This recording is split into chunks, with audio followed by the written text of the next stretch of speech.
அனைவருக்கும் தினம் ஒரு தகவல் சார்பாக இனிய வணக்கங்கள். இன்னைக்கு நம்ம பார்க்க போகிற பதிவு நம்ம எல்லாருக்குமே தேவைப்படுகின்ற ஒரு அவசியமான ஒரு பதிவு. நம்முடைய வாழ்க்கையில் காலையில் ஏந்திரிச்சதுமே எந்த ஒரு செயலை பண்ணாலுமே அதோட வைப்ரேஷன், அந்த பாசிட்டிவிட்டி அந்த ஒரு நாள் ஃபுல்லாக இருக்குங்கிற ஒரு ஐதீகம் இருக்குது. நிறைய பேர் அதனால தான் காலையில் எழுந்திரிச்சு ஒரு வாக்கிங் போகிறது, எக்ஸசைஸ் பண்ணுறது, யோகா, தியானம், பூஜைகள், அப்படி ஒவ்வொருத்தருடைய வாழ்க்கையிலையும் ஒவ்வொரு ரொட்டீனாக நம்ம வச்சுருப்போம். அப்படி நம்ம ஏந்திரிக்கக்கூடிய, நம்ம காலையில் செய்யக்கூடிய சில விஷயங்களால் கண்டிப்பாக வாழ்க்கையை மாறுங்கிறது ஆன்மீக ரீதியாகவும் சரி, சயின்டிஃபிக்காகவும் ப்ரூவ் ஆயிருக்கு. நம்முடைய வாழ்க்கையில் எல்லாருமே இந்த பணப்பிரச்சனைகள், பண தேவைக்காக நிறைய பரிகாரங்கள் பண்ணியிருப்போம், நிறைய ஓடி ஓடி உழைப்போம். ஆனால் கையில் நிறைய பேருக்கு பணமானது தங்க மாட்டேங்குது. சம்பாதிக்கிறோம், ஆனால் சம்பாதிக்கிற பணம் வீட்டில் இருக்க மாட்டேங்குது. டக்குன்னு ஏதாச்சும் ஒரு செலவுகள் வந்துக்கிட்டே இருக்குது அப்படின்னு நிறைய பேருடைய வாழ்க்கையில் சொல்கிறத கேள்விப்பட்டிருக்கோம். அப்படி நம்முடைய கையில் எப்பயுமே பணம் புழங்கணும், பணம் ஃப்ளோ ஆகிட்டே இருக்கணும், பணம் நல்ல ஒரு பாசிட்டிவாக, அதாவது நல்ல ஒரு சுப செலவுகளாக வீட்டில் மாறணும். அதற்கு நம்ம செய்யக்கூடிய, அதுவும் காலையில் ஏந்திரிச்சதுமே பண்ணக்கூடிய சின்னதான இந்த ஒரு விஷயத்தை, சின்ன ஒரு மாற்றத்தை உங்கள் வாழ்க்கையில் நீங்கள் கொண்டு வந்து பாருங்கள். அப்படிப்பட்ட அந்த எந்த ஒரு விஷயங்கிறது தான் இன்றைக்கி இந்த பதிவில் தெரிஞ்சுக்க போகிறோம்.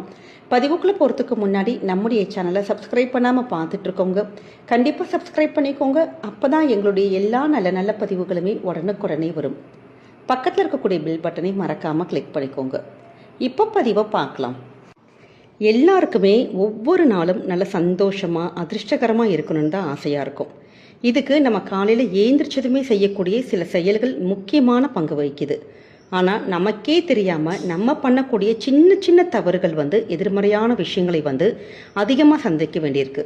இதில் பெரும்பாலான மக்கள் சொல்கிற ஒரே கம்ப்ளைண்ட் என்னன்னு கேட்டிங்கன்னா, கையில் பணம் தங்க மாட்டேங்குது, ஏதாச்சும் ஒரு செலவு வந்துக்கிட்டே இருக்குது அப்படிங்கிற ஒரு கம்ப்ளைண்ட் தான். ஏன்னா பணப்பிரச்சனைகள் தான் நம்ம குடும்பத்தில் மிக மிக முக்கியமான ஒரு காரணமாக இருக்குது. அப்படிப்பட்ட பிரச்சனை உங்களுக்கும் இருந்ததுன்னா காலையில் ஏந்திரிச்ச உடனே இந்த ஒரு விஷயத்தை மட்டும் செஞ்சு பாருங்கள். பணமானது கண்டிப்பாக வந்துட்டே இருக்கும். இதற்கு காலையில் கண் விழிக்கிறப்ப நம்ம எப்பயுமே நல்ல நல்ல விஷயங்களை பார்க்கணும், நம்ம முன்னோர்கள், ஆன்றோர்கள் சொல்லிட்டு போயிருக்காங்க. இதற்கு முதலாவதாக உள்ள ஒரு விஷயம் என்னன்னு கேட்டிங்கன்னா, நம்முடைய உள்ளங்கை பார்க்கணுன்ட்டு. ஏன்னா நம்முடைய உள்ளங்கையில் தான் மகாலட்சுமி தாயார் நமக்கு அதில் இருப்பதாக ஒரு ஐதீகம் இருக்குது. அப்படி அந்த உள்ளங்கை நம்முடைய கையை பார்க்குறப்ப ஸ்ரீம் அப்படிங்கிற ஒரு அற்புதமான பீஜ மந்திரம், மகாலட்சுமி மந்திரம், இந்த மந்திரத்தை சொல்லி நம்முடைய உள்ளங்கையை உங்கள் கண்ணால் இப்படி பார்த்துட்டு நம்ம சொன்னால் கண்டிப்பாக பணவரவில் ஏதாச்சும் ஒரு தடைகள், பிளாக்கேஜ் எது இருந்தாலுமே அந்த விஷயங்கள் எல்லாம் தடைப்பட்டு பணவரவானது நல்லபடியாக ஃப்ளோ ஆகுன்னு ஒரு ஐதீகம் இருக்குது. அதே மாதிரி காலையில் சில பொருட்கள் நம்ம தொடணும், சில பொருட்கள் ஏந்திரிச்சோன்னு தொடக்கூடாதுன்னு ஒரு ஐதீகங்கள் இருக்குது. முதலாவதாக உள்ள ஒரு விஷயம் என்னன்னு கேட்டிங்கன்னா, தண்ணீர் தான். காலைல ஏந்திரிச்ச உடனே தண்ணியை கையில் தொடணுமா. ஏன்னா தண்ணீருங்கிறத ஒரு விஷயமே பெருக்கத்தை குறிக்கக்கூடிய ஒரு பொருள். நம்ம தண்ணியை தொட்டு நம்ம கை கழுகியோ இல்லை முகத்தை கழுகியோ அது மாதிரி பண்ணதுக்கு அப்புறமேட்டு அடுத்த ஒரு விஷயங்கள் நம்ம காலையில் ஏந்திரிச்சு செஞ்சோன்னா கண்டிப்பாக நமக்கு அந்த பண வரவானது நல்லபடியாக இருக்கும்னு சொல்லப்படுது. நிறைய பேர் என்ன பண்ணுவாங்க, அப்படி தூங்கி ஏந்திரிச்ச கையோட நேராக சமையலறைக்கு போயிட்டு ஃபஸ்ட்டு இந்த வேலையெல்லாம் முடிச்சதுக்கப்புறம் அதுக்கப்புறம் தான் மூஞ்சியை கழுவாங்க. ஏன்னா வேலைக்கு போகிறவங்களா இருப்பாங்க, பசங்க ஸ்கூலுக்கு அனுப்புகிற டென்ஷன், அப்படி அது மாதிரி பண்ணுவாங்க. ஆனால் அந்த ஒரு தவறை மட்டும் எக்காரணம் கொண்டு பண்ணாதீங்க. நம்ம கைகளால் தண்ணீரை தொட்டு கை கால் முகம் கழுகிட்டு அதற்கப்புறமேட்டு நம்முடைய ரொட்டீன் ஒர்க்கை நீங்கள் ஆரம்பித்து பாருங்கள். நிச்சயமாக பண வரவுக்கு ஒரு நல்ல ஒரு ஆரம்பமாக இருக்கும். அதே மாதிரி பணம் எப்பயுமே சேர்ந்துக்கிட்டே இருக்கணும் அப்படிங்கிறதுக்கு இன்னொரு தொட வேண்டிய பொருள் என்னன்னு கேட்டிங்கன்னா, உப்பு. இது உப்பு பல பதிவுகள் சொல்லியிருக்கும், மகாலட்சுமி வாசம் செய்யக்கூடிய மங்களமான ஒரு பொருட்கள்.